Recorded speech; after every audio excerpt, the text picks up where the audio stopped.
Ayan guys, makita ko na yung driveway dito sa phone ko. At pwede ko rin na-control yung ilaw. Pwede ko i-off o i-on yung ilaw. Yan, pag i-on ko, on yung ilaw. Off ko, off yung ilaw.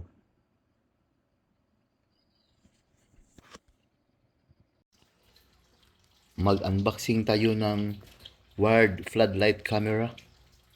I-install ko doon sa sa corner ng bahay. Peace of mind starts here. Yun ang laman. Ito yung camera, ito yung light.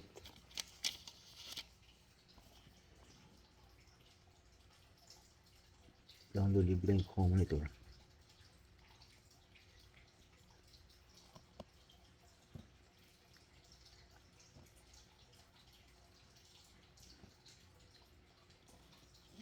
Yan, instruction.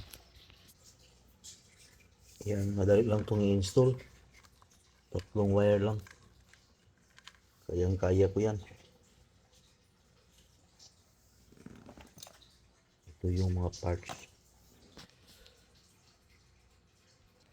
Yan. LED yung ilaw. Ito yung camera. So, pag ma-detect sa motion sensor, automatic mag-on yung light saka yung camera. Tara guys, install natin. Nandyan pa yung luma. Tanggalin natin yung luma. Off muna natin yung breaker para sigurado. Yan, natanggalan natin yung luma. Maraming itlog dito.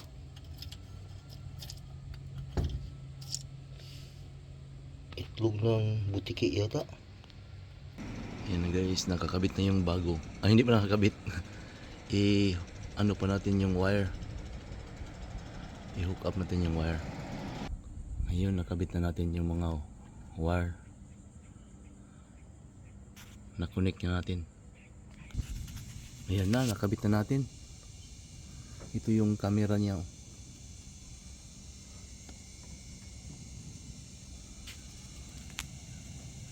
I-on natin yung breaker. On natin yung breaker.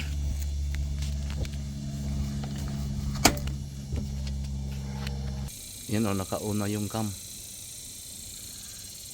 Makikita to sa phone I-set up ko muna yung sa phone.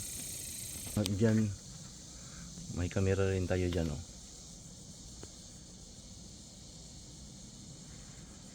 makikita doon sa sa daanan.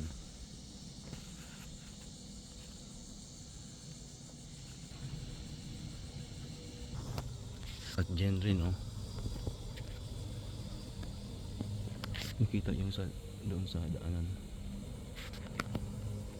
At dito sa may entrance.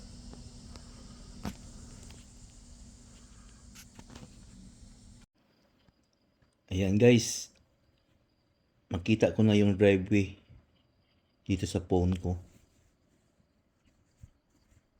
At pwede ko rin na-control yung ilaw. Pwede ko i-off o i-on yung ilaw. Yan, pag i-on ko, on yung ilaw. Off ko, off yung ilaw.